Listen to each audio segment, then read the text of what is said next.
Welcome back to Movie Trailer Reviews. This is your host, Chris, from the MTR Network, and I have Phenom and Shannon are joining me. We all saw the same movie, not the same time, but different times. It's Edgar Wright's Baby Driver. He directed and wrote this movie. After being coerced into working for a crime boss, a young getaway driver finds himself taking part in a heist doomed to fail. I think Wright had this idea for this movie for like years, right? It's been like it's like a 22-year dream for him, right? To do this like I mean, been just adding pieces and working on this and doing this, and you know, I remember the last time anybody really heard from Edgar Wright, he was is when he was going to do Ant-Man and then dropped out of that. And I'll be honest, after seeing this, I think I kind of see why. It's like, yeah, dude, you know, I think at this point you're used to doing your own thing. You had a vision. You kind of got to go with that versus, you know, going to some, you know, a big studio and doing a big tentpole movie that you really don't have any real creative control over. Yeah, I can see why you kind of want to do that. So, what do you guys think of this film? I loved it. I absolutely loved it. I want to go see it again. I will pay money to go see it again. I just enjoyed it. It was fun. And I thought it was just going to be a simple popcorn kind of film, but it felt like more than that. Yeah. I mean, well, I feel like with Edgar Wright, I mean, his film, I don't know why, but somehow his films always seem to catch you off guard, but they're, for the most part, they're always really, really good. I mean, I can't think of the last Edgar Wright film I didn't like. Is there a film that I didn't like with him? Hold on, let me take a look. Phenom, what do you think? I mean, for me, it's like, I'm not even sure how you describe this film to people without essentially like just describing how breaking down a scene, like just a frame and how it works, because it's just so much.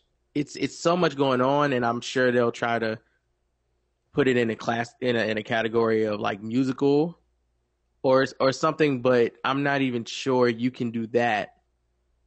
And because of that, like, this is the type of creativity that I'm looking for when people are like, I'm doing an indie film.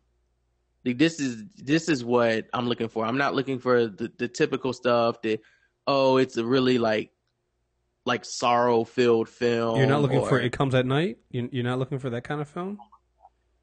The most basic, bare minimum ass horror film of all time, to the point where it doesn't even have horror in it. It's so basic, it doesn't even. It's the most. I came up with a name because I thought it was cool. Ever. Like, no, like this to me is a passion project, and that's what I look for with indie films specifically. Like, if you're gonna break away from doing a film that's gonna end up netting you tens of millions of dollars, you know, once it gets its couple big weekends and then hits the DVD sales, I feel like this is it. And I don't know, Baby Driver was a film that I did not watch a trailer for.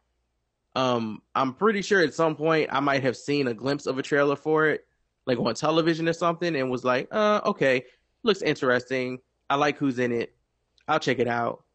But you know, the closer we got to it, I don't know why, but just the whole silhouette of the film, from what I saw in the commercials, kind of just built this anticipation for this. So I loved walking into it not knowing what to expect, but knowing that it was going to be good just based off of the reviews that I had seen already. You know, yeah, it's very, very well done. Well, I don't think he overdid it or underdid it. I think he just fucking did it. Well, here's the thing. Here are the last, and I'm going with the big whole film, not TV movies or short films. These are the last movies before Baby Driver that, you know, Edgar Wright did. The World's End, Scott Pilgrim vs. the World, Hot Fuzz, and Shaun of the Dead. Be honest, you tell me that he's doing another movie, I'm going to go fucking see it because I liked all those movies. You know, two of those I haven't seen. Which ones have you seen? Hot Fuzz and Shaun of the Dead. Okay, I can give you Hot Fuzz, but the fact that you haven't seen Shaun of the Dead really worries me. Never seen them. I've never Oh, been interested man. in sitting down and watching them. Those are both of Wait, those. but how did you watch World's End without seeing Hot Fuzz or My bad. Shaun of the Dead? Like, Never seen World's End either. Oh my. Oh, okay. okay. So World's End, and I can maybe give you Hot Fuzz, but Shaun of the Dead is in the World's End are absolutely phenomenal. I've just never seen them. Like I know they exist. They've been on television before. I've had the opportunity. I've seen them on Netflix, and I've just never stopped and gone play. Like I've never just play on them. You haven't seen what do you call it, the chrono? You just haven't seen his trilogy of films. I mean, he has more than that, obviously, but you haven't seen the trilogy. I'm a Scott Pilgrim fan, through and through. I love the film and I love the soundtrack. Like I have the playlist on my Spotify as a go-to, but I've never seen any of the other UK-ish ones. Oh yeah, I mean, like, it does a really great job. And just like with all the other films, I mean, music is a big part of them, and like what got me about this film, and I think you mentioned, just the level of detail that goes in this film. I mean, it's a heist film, but it's not really a heist film, and there's so much more than that. But just when you start reading about this film, and you see some of the interviews about the detail they went into making this film. The film opens up with what's the kid who Ansel Elgort. Yeah, who I forgot was in the Insurgent movies. He's in every film. Old girl is. This is the first film he hasn't been in with the right. Without Shailene Woodley. Shailene Woodley. Yeah. With who? Shailene Woodley. Shailene Woodley. This is the first film he hasn't been in with her in a while. Yeah, because he did Fault in Our Stars too. Yeah. So it opens. You see a little bit of it with him doing the Getaway Driver. They do have some of the song there, but the thing that really stands out is after they get in, he's on a coffee run, and they do this scene where it's a carefully choreographed scene where he's basically dancing through the street to get the coffee and get back. And apparently that's a one take shot, all in one take, and they shot it like 28 times to get it right. And that's the level of detail and like what they did. And I was also reading what Edgar Wright did with this film is normally, and I've talked to composers at cons before. Usually, you bring your composer in at the end of the film, and then you try to score the film afterwards. Apparently, he got the soundtrack and the score first, and then wrote scenes specifically for certain songs. Yeah, I just don't see how you could do it the other way. Yeah, I went to the screener I saw. He did a Q&A after, and he talked about like somebody asked him about the songs and how he wrote it and everything, and he actually said that for some scenes he had other songs that he wanted to use, and he just wasn't able to clear them because for some of them they were like remixes and they couldn't clear the original sample. Right. For them, and for some of them, what he actually did for the artists, if they were able to do it, was he cleared the sample for them so that he could then use it in the movie. Right. Yeah. I mean, it's not the way it typically goes, not how they typically do it. But like I said, this is something. This is a baby. This is a pet project. This is his passion, and he wanted it the way he wanted it.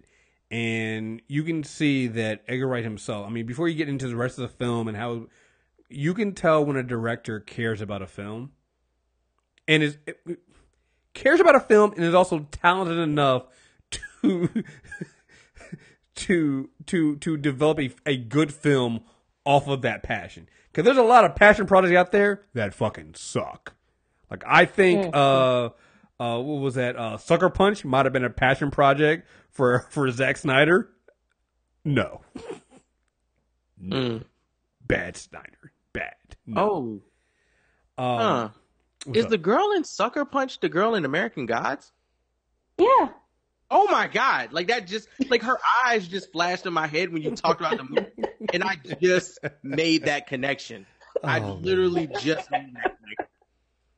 Yeah, I've watched Laura for the last 6 episodes, and at no point did I make that connection until before that she was in the Lemony Snicket movie. That was her first big thing.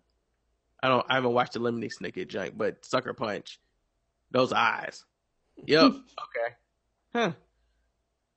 So, so we talked about, and so it's got John Bernthal in it, John Hamm, C.J. Jones, Jamie Foxx, Kevin Spacey. I mean, at New York Comic Con. Who? Oh, girl, you interviewed at New York Comic Con. Oh yeah, it is. Isa. She was in. Yeah. Yeah. That's. I wonder if that series is still going on, because I know the first season. I never got past the first season, but the first season was actually really, really fucking good. Yeah. I mean, the cast is pretty solid. They work together. But again, this is just like. It reminds me, not film wise, but just how important music is to it. It reminds me of Guardians of the Galaxy. And how important music is in there, but this is even more so because, like I said, certain scenes are built around songs. Apparently, another thing they did was there are certain elements in the scene where characters have to react or say things according to the music that's playing, that Ansel's hearing as he's playing it. And so I think what did they say? They said, I think, like there was parts of the scenes where Kevin Spacey, John Hamm, and Jamie Foxx, they would wear earpieces so they could hear the soundtrack to each sequence, so they could time their movements to what was going on. Like, it's that kind of level. I mean, you had to. You have to. It's either it has to be a combination of that and the post editing process being meticulous. Like Go ahead. No, I'm good. No, they did the same thing for the driving scenes. So it would be like, we have 5 minutes and 20 some seconds of this song. So we need to find this many blocks where we can film a straight scene and, not have to cut to get the timing right. Mm-hmm. Like they were that meticulous with every single part of this and timing it to the music. You have to, like, essentially this, I guess the best way to and while just thinking about it, the song is a music video. I mean, the movie is a music video. Mm-hmm. It's a music video to where you see people, it's weird because we described another film this year as also being one long fucking music video. It was that damn King Arthur shit. Okay, so this is a good music video. That was a bad heavy metal. Right. What the fuck is going on? Music video. 2 different kinds of music videos. Exaggerated, over the top 70s fucking rock video based on some shit that David Bowie was probably in at the time. This film is more in tune with what rappers do with music videos. They jump, they like, everything is to the beat in the video. To me, this is legit like what Missy would do with the music video. Every step, every blink, every turn is cued to a beat. You see a lot of videos like this actually from even like Justin Timberlake does stuff like this where he's like dancing through the whole video. Mm-hmm. And everything is right on beat, marked, hat flips, fixing ties, adjusting shirts, adjusting pants, dropping stuff, picking up stuff, everything's to a beat. And that's what this movie is like. I mean, for me, this film hit because this is how I see the world when I plug in my headphones at work. Like, you can't hear what I can hear, but everything I see it to the beat of whatever song is playing in my ear, especially if it's like an up-tempo song. And I'm walking through the office. Like, you might actually catch me walking to a beat through the office, if the song is hitting hard enough. And I thought that was just an awesome way to show that on screen. And at the same time, I cannot put into words how much respect I have for them to put this much effort into this film. Yeah, there's a lot of work that went into this film to make this. It's an hour and 40 minutes, but this is probably more work from everybody involved. From Edgar Wright, from directing and writing it, to again the cast itself. Another interesting, really great thing they did with this film is, I thought it stood out. Ansel Elgort, he did he learned American Sign Language. Because his foster father in the film is C.J. Jones, black guy, and they communicate using sign language. And baby Ansel, they never really explained 100% what's wrong with him. I thought they said he had an issue I was assuming from the crash. Right. But they don't really go into too many details about, like, and again, not a problem. I don't think that's a problem. I actually think that the fact that this film doesn't go into too many details about certain characters is actually a plus, because you don't need them. You get enough information. And I even liked the fact that I wasn't even sure if it was 100% true or not. I feel like at first I wasn't sure, but I feel like the more they kept stressing it, and I feel like he didn't have a reason to lie, because the first time they introduced, that's right, he did say something. You're right. I felt like he was doing it like he was lying, right? But then when it kept coming back up, I was like, oh, that must be like legit. That's really, and that would make sense. Yeah, I forgot he did mention it. So, but yeah, he went in and learned. He wanted to make sure that he was as accurate as possible. I mean, there's a lot of work they went in to doing this. Like I said, we talked about how the actors themselves had to wear earpieces to choreograph their movements and their acting with certain things that happen in the scene, so that they could shoot it in one take sometimes, and they can shoot it all at once. And it's just, you gotta give respect. And I'm gonna bring this up again because, listen, we talked about when we saw It Comes at Night. And you can tell they put a lot of work into cinematography. They ain't put any work into anything else, right? There's no work put into actually making sure it was an actually good film. It was a visually pleasing to look at film, and technically from that aspect. But they completely forgot the fact that you wanted it to be fun. This movie is still fun. The story's still good. I feel like it's your typical heist movie, but then it's not, because of certain things that happen in this film that kind of keep you on your toes. Like, there are certain characters you kind of go from, oh, you're going to be the really big guy, you're going to be the asshole, and I kept being surprised by certain characters and what they did and why they did it. I mean, I think it's a basic ass story, to be quite honest. I don't think I think that is totally fine. No, I think you can be basic, but it's not about the story. It's about the technicality of just the whole piece of production in general. Like, you can give me a basic story for a heist film if you have amazing car chases and amazing driving and amazing music and something totally original that you've done with an hour and 40 minutes and good acting and comedy. Right, but and I don't think in this film I didn't like. But I think that's why I'm like, to me, it's not a basic story. Because to me, a basic story doesn't hit all those. All of those are production things. To me, that the amazing driving ain't got shit to do with the story. No, but like characters and things like that, I think that's fresh. Like, they could have made it really, really basic. Basic would have been like, when you meet each of these characters, like there's when you meet John Hamm, John Bernthal, Kevin Spacey, and Jamie Foxx's characters, basically to me would be like, I know exactly how each one of them is going to turn out.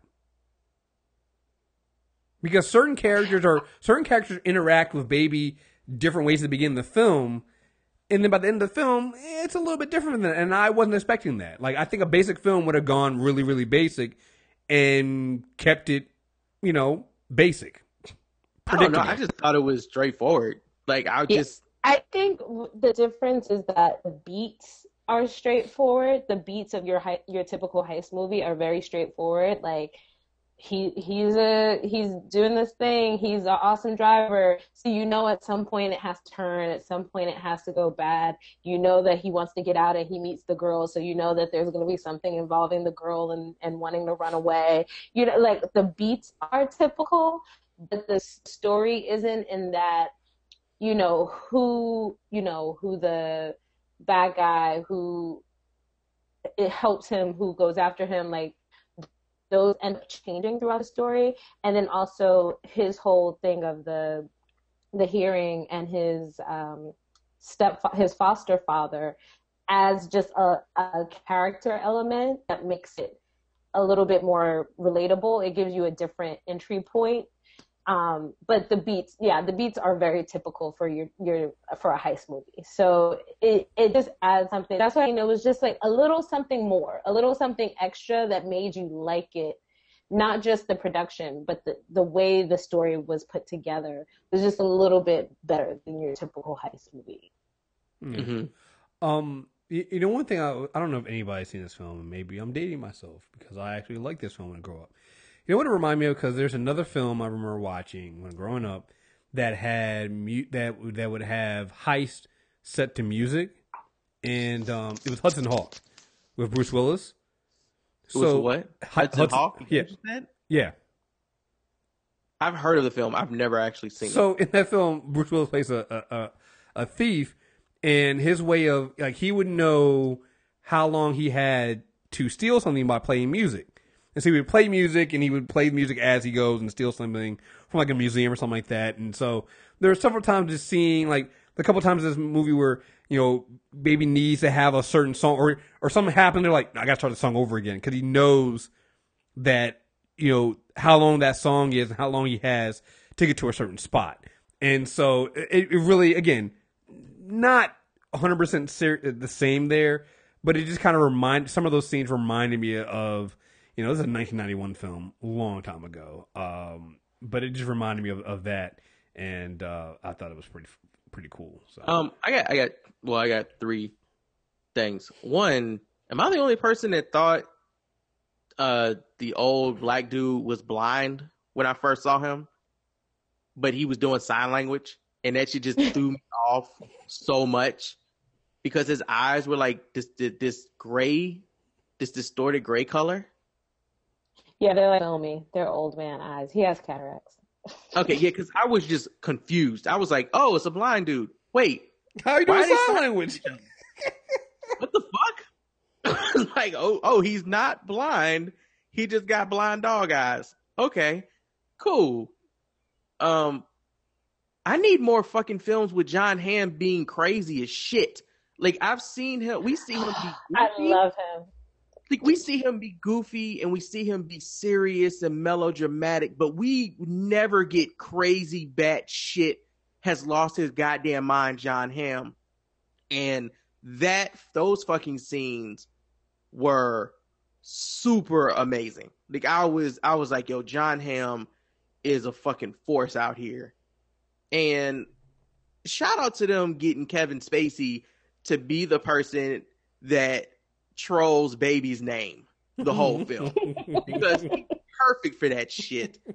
I don't think anyone could have done it better than he did. There were times where I couldn't even tell if he was just really just using his name or if he was trolling him. It was like I know what a double entendre is. Is there a version of that for trolling where you just you get 3 levels deep in your troll of some shit? Because that's what I felt like they did with his name at a bunch of points in this film. Like, I love the dialogue. Yeah, no, the dialogue was great in this, and how they did that. So, it's just a really fun film. Like, again, it's only an hour and 40 minutes, but you're not really checking your watch. It did not feel that short when you're watching it. It does feel long.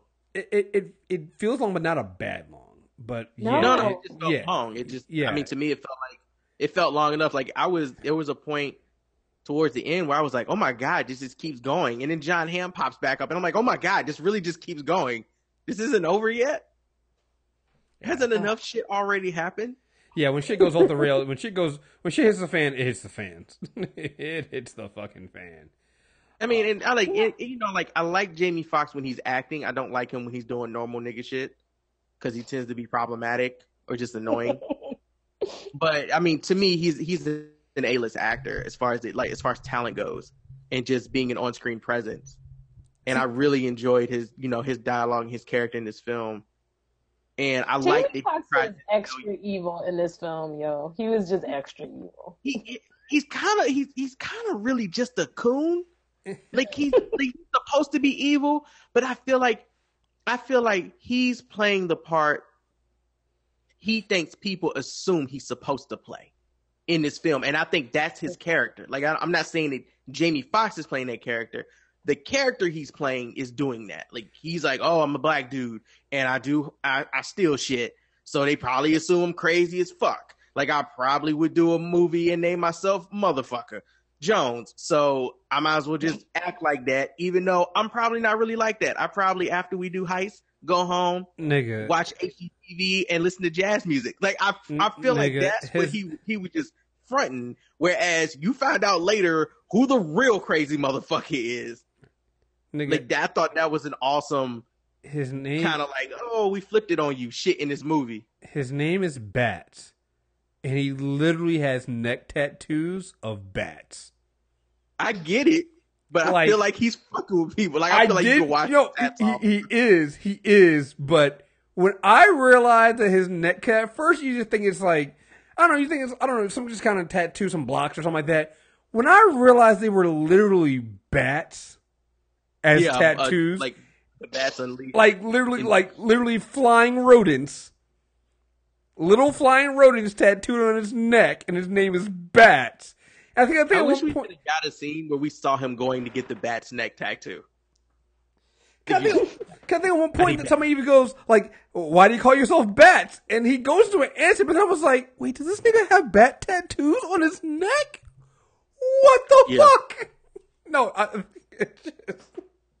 like I said, I feel like they wash off in soap and water, Chris. I feel like he's fronting. Oh, absolutely, 100%. 100%. I don't feel like he's that really. Like, I feel like he's serious. I feel like he is serious, but I feel like he's hamming it the fuck up. Mm-hmm. He's so extra evil in this movie. I was like, at one point, I was just like, he really don't give a fuck. He's just so extra, but it works so perfectly for the film. It's so good. But it's beautiful, right? Because everybody in this film is playing a part. Yeah. They're all playing a part. None of them are really who they are. Names. They all have code names. They never use the same crew twice. So it's always a different group of people. And it's just like everybody just comes in and does the job and then they go away. And everybody's a creative player in this movie. Yeah. Like, oh, before you join this band of heist goons, what would you like your online name to be? Like, they all had to went through a player creation process to be part of Kevin Spacey's crew for one heist. Oh god! And I love the girl who plays John Hamm's girlfriend in the film. She's on From Dusk Till Dawn. Yeah. She's basically Salma Hayek when Salma Hayek was starting her career. She's the hot, sexy Latina. What's it? Is it Isa? Is it Aiza or something like that? It's like Aiza Gonzalez or something like that. I gotta figure out. Yeah, I gotta like you said, I got to interview with her. I need to figure out what Yeah, I got my pictures of her on my Instagram that when we were at New York Comic Con. Yeah, I love her. Like, I just think she's great, and that like she was so perfect in her role. When she said to when the guy looked at her and she was like, "Are you okay with him looking at me like that? Wouldn't you kill a guy for looking at me like that?" And you're like, she gonna get this man killed. Because I really like that scene too. It was where she was like, she said, "Remember that time you killed that guy for looking at me funny?" And John Hamm was like, "Yeah." She said, "Well, Batch just looked at me funny." And I was like, "Oh my God, she problematic as shit." The great you can't take her nowhere, yo. She's one of them women that you'll get your ass jumped by 5 other niggas walking past them on the street. It was at that point you can literally see Baby go, "Yeah, we're not making it out of this. We're not making it out of this next heist, yo." Because I'm like, yo, these motherfuckers is about to kill each other. Exit so hard. Right? It's like, wait a minute, these motherfuckers, we not even, we're not even. The heist is tomorrow. What are we? Or we're not gonna make it. You guys are gonna kill each other before we even start. What are you doing here? Like, which is why he ends up just doing crazy shit, which I thought was perfect. I was like, man, come on. At some point, you need to start worrying about yourself, baby. Mm-hmm. Like, you need to stop fucking around with these other motherfuckers and worry about your own shit. And that actually happened. So I like that the film, like, it played to a more realistic tone when you get into some shit. And I think my favorite fucking part of this film, and I won't go into detail because it would spoil it, but the magical Negroes in this film, I thought were perfectly used. Like, I didn't see that shit coming, but I did. But I was like, there's only one way this could go, and then it happened, and I was like, magical Negro. See, this is why y'all need niggas around. Yeah. I think the film was great. Does it open this week? I think it does, right? I know it's out tomorrow. Open next week. Okay, so I think maybe I think they wanted to hold the reviews until the 25th. So maybe I'll put it out. I got to see when they wanted to hold the reviews, but the 20. Yeah, I'm copping this vinyl tomorrow. Yeah. So I actually think anyway. I think you can go. I think you can put it now. It feels like they're trying to get word of mouth. They did a screening at Awesome Con. They did a screening here. I think they're trying to get people out by letting people know how good it is. Mm-hmm. They got my money. I'm gonna go see it again. Oh, it's embargoed until it's actually embargoed until the 26th. So, yeah. But, also, but here's the thing: some embargoes up for some people because it had 100% on Rotten Tomatoes for like 2 weeks, for at least 3 weeks now. So, I didn't realize this, but Danger Mouse curated the soundtrack for this. That explains a lot. So that is just another reason for me to, and like Shanna said earlier, they were remixing these tracks, and he had a hand in that. So this is definitely a must cop for the one unproblematic half of Gnarls Barkley. Do you know who Kid Koala is? I would assume is one of the dudes in the cars. I don't know. No, Kid Koala is I think Kid Koala is actually a woman. Is a, what's the word? Electronic music artist, and Kid Koala did the original stuff, the stuff that Baby made. Yes, I thought that was awesome too. His little tapes. Yeah, his tapes that he makes, and I'm actually gonna go see Kid Koala later this summer. So that made me excited to go see this show. I wanted to see it because it looked interesting and new, but apparently they did the music for this. So, okay, so maybe she was the girl in the bar.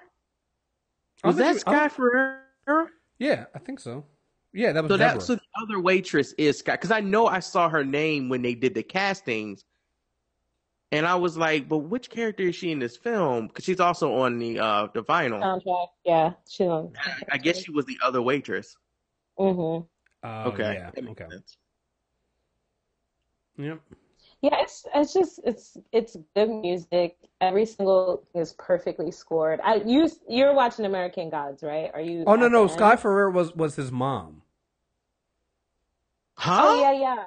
Really? Well, yeah. Oh, okay. Shit. All right.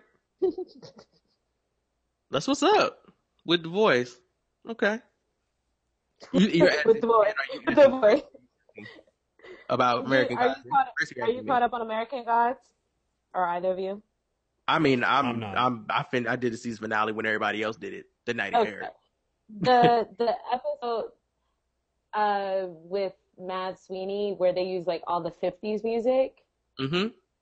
That's what this also reminded me of, that when they're like they managed to weave in like super recent tracks with kind of old school stuff. It just, you would think it wouldn't work, but every single thing flows. That was the Bessie story, right? Was that the Bessie? Yeah, Essie. Yeah, Essie McGowan. Yeah. Essie? Mm-hmm. Essie McGowan. Yeah. Yeah. Okay. But just that like was a lot of really good old school funk stuff. I think when they did the, is it Lovely Day that they play? Mm-hmm. And I wake up in the, that one. Apparently during the audition, he made it to like freestyle. He was just kind of like, what's your favorite song? Can you know all the words to? And that was going he did, and he had him act out this whole scene where he's like walking around mouthing to that song. And then they ended up using it in the film. Dope. Yeah, dope. For me, it would have been a Kendrick's Mad City. It'd be like, do a song right now for memory and act that shit out, and it would have been Mad City. And that shit would have ended up on the soundtrack in this movie. I would have been carrying rapping Mad City. So whenever I hear audition stories like that, it just lets me know that I never could have been a professional actor, because I would have went in there all prepared, knowing all my lines, and then they'd have been like, okay, so now we're just going to improv. And I would have been like, nope, I guess I didn't get this one. See you later. I'm so bad at improvising stuff. So, yeah. It's amazing he got that role, because it's such a unique part. He doesn't also talk a lot at all. Oh, Ansel in this film? Yeah. It's Ryan Gosling in Drive, but better. Yeah, I think he goes for a while there. I thought maybe he was going to go the entire film without talking, because he doesn't say anything for a good 10 minutes. Yeah, like, could you go through the whole first heist, and you go through the first him getting the coffee, and a part of the end of the coffee scene without him saying anything. I think he might say his name when he goes to get the coffee at one point, but other than that, you don't hear him speak to anybody else or do anything. And I guess it is another question. Did anybody else at any point feel like they were somehow going to progress this into Driver? Like, I saw that, and I was like, I wonder if they're going to try to act like these two films are. Oh, I didn't think that. Companion. I didn't get that. Yeah, at the end, I was like, I hope they don't do that. Yeah, I like the end too, but they had I felt like they could have done it. Not saying that I would have appreciated it. Yeah. No, I wouldn't have put the two together, but I mean, hey, they could have done it. I just feel like the characters are so drastically different, and like Ryan Gosling in Driver, legit is he's kind of special. I'm not gonna lie, I've kind of forgotten about Driver. Driver's more basic than this film is. As far as like if you're talking about hitting any beats at all, Driver has like 2 beats. But it's not even about that. It's basically this, but it's not fun.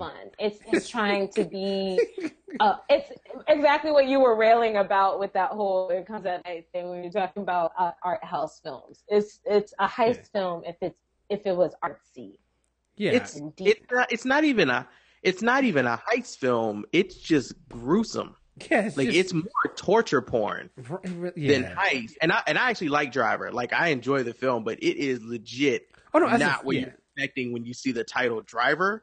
Yeah, that's just not what ends up happening. Is not what you expect. Well, it's the complete opposite of this film. Like when he's driving that first film, it's like he's turning his signal on. It's all this stuff to get riled up, and it's like the slowest getaway drive of all fucking time. Because he's tactical, Chris. That's why. Right, and I'm just like, it's so opposite of what this film is. I mean, this film Baby is not a tactical driver. Baby is an amazing driver, but he's not tactical.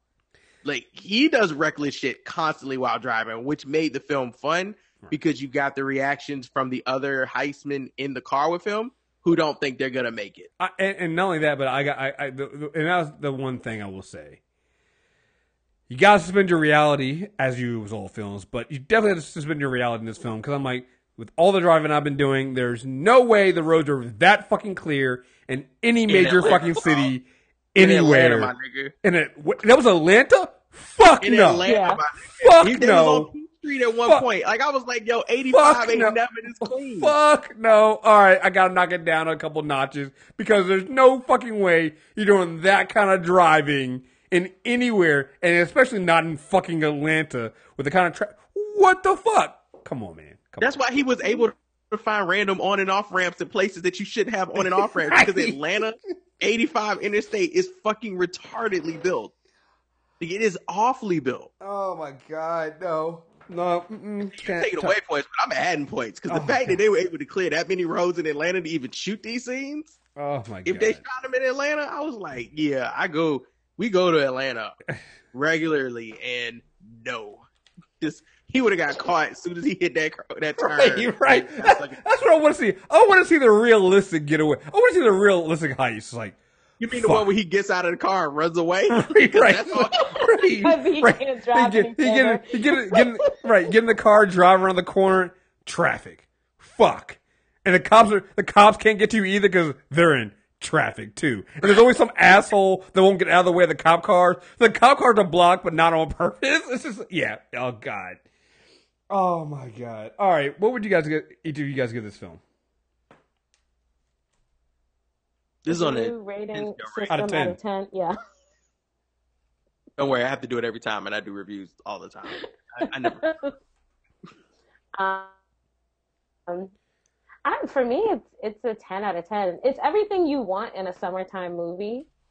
I don't understand anybody who is going to go see this and not enjoy themselves. I was not expecting to enjoy myself as much, but I knew I was going to enjoy myself. I love fast car movies. I'm a Fast and Furious stan. But yeah, this was just amazing. I thought it was great. The music. I want the soundtrack. This feels like right when I got out of, what is it? The first Guardians of the Galaxy and immediately bought the soundtrack. That's how I feel right now. Waiting for it to drop. Mm-hmm. I actually enjoy. This is not a slash against the film. How should I word this? I'm more want to get the soundtrack than see the film again, right? And I think I worded that poorly. I'm more hyped about getting the soundtrack before I am hyped about seeing the film. There we go. Like, I want to see the film again, but I want the soundtrack. Like, I need to get that vinyl. I need my hands on that shit. I think that makes sense. Before I go see this film again, I need to soak in that vinyl, all 30 tracks, and then go see this film. So because of that, I got to give it a 9 out of 10. Like, I can't give it a perfect score because the difference for me, like, Guardians is a good one to bring up. The difference for me with this and Guardians is I need to listen to the Guardians music while watching Guardians of the Galaxy for the music to be as impactful. And Guardians First Big Mixtape Volume 1 is an amazing soundtrack. It is an amazing playlist on its own. But typically I like to hear those songs with the visuals. Baby Driver is an amazing, visually stunning film when a lot of those songs are playing. But the soundtrack is just so goddamn good that I want to kind of just sit and soak in a lot of those songs that I've never heard before. So it was a couple of moments in this film where the music took me out of the film. And it wasn't because the film was doing anything wrong. It's just because the music was that damn good. I'm good with that. Yeah, I'd probably give it a 9 too. I mean, again, you can't go wrong. And again, this is not why, I'm knocking off a point and I'm just, hey, it's a great film. Go see it. This is another one of those films where I kind of wish they hadn't released it in the middle of summer. Because it just seems like, you're not going to get any traction on this film as good as it is. Yeah. I mean, it's just, I hope so. This summer feels like a summer of good movies, and it feels like people want to go to the movies. So I'm hoping it gets out there and people go see it. I was just there at the movies on Tuesday, and there were 5 million people, including. Stop bringing these tiny children to 10 o'clock start movies. This is ridiculous, people. Everyone, stop it. Especially my Black people. You know who you are. Stop. No, take them to Transformers. You can take all the babies you want to Transformers. See, I'm glad we have you on there. Transformers because I won't be there. I'm glad you're saying this because I think people are getting tired of hearing me and Vietnam saying this. So thank you, Shannon, for coming on and saying that. But I know that summer box office is down. Yeah, I know the summer box office is down, and I know that, but I just feel like this is one of those things you don't put a movie like this in a summer spot. Because even if there aren't any good movies out, this movie it's not going to get the traction it would get if it was, say, I would even say August. Because what's coming out in August? Nothing's coming out in August. You don't think I think it's the wrong year. Like, I think it's a good film to release in the summer, but like summer of the early 90s. There you go. Okay, I can believe that. Went to drive-in movies and shit. I think this would have been an amazing, like, outside drive-in theater film. I think it would have just killed at the box office if drive-in movies were as popular, or even today or then. But like, I agree with you. This is a film that they probably should have released in October or November. I'll even say start the summer with close to Oscar time. You can start the summer with it. You can release a film like this, maybe in May, or April or March or April. You can release this film then, and it'd be fine. It's just like, to me, it just feels like one of those films that it's not going to get the word of mouth it should get, because even if there are bad films out there, here's the thing: that even bad films are going to get, like, Transformers is going to win the weekend, and it's going to win word of mouth, even if it's bad, because people are going to go, well, it's the fifth film, of course it's bad. I don't care. I'm still going to go see it. I think, isn't next week? I believe it's Despicable Me 3, which, yeah, good luck going up against that.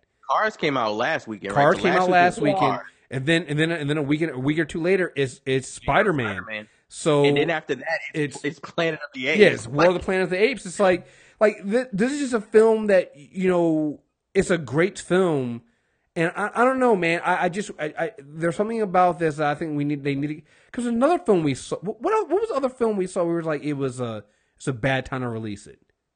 Something else that came out earlier this year. I don't know if I saw it or you saw it, Phenom. And it was just like, oh no, it wasn't either one of them. It was you, Shanna.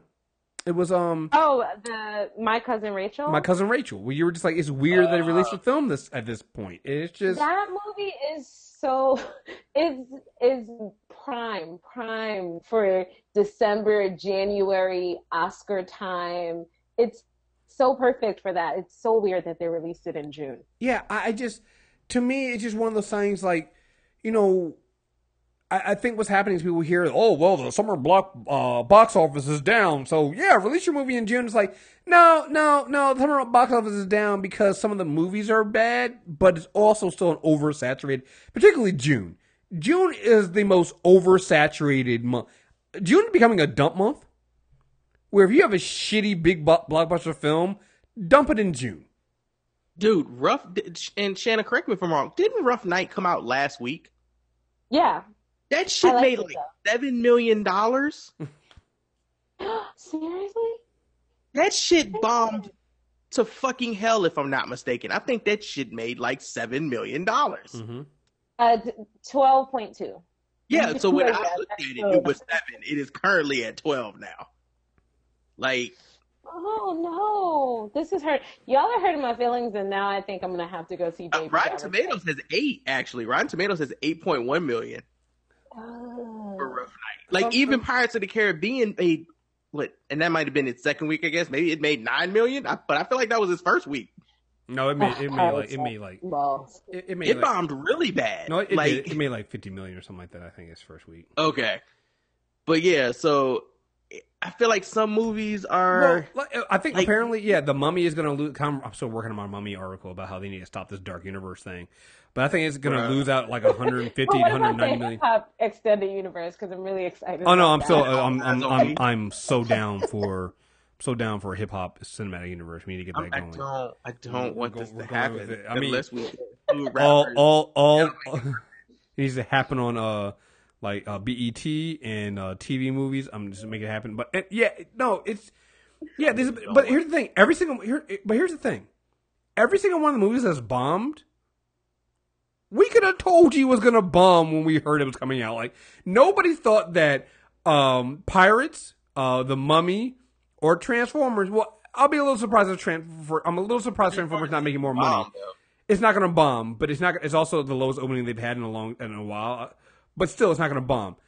But I would have told you none of those films are going to be good. Like, nobody saw any of those films and went like, well, really put all my hopes on that one, except for the studios. Everybody else was like, the movie's gonna suck. Like, nobody's talking about the films, you know? So, I don't know. I just feel like you don't throw a movie like this out in between a bunch of bombs. Because, like, it's the bomb. I know it sounds weird, but the bombs suck all the air out of the room. They just do. And it sucks. I think this is a really, really great film.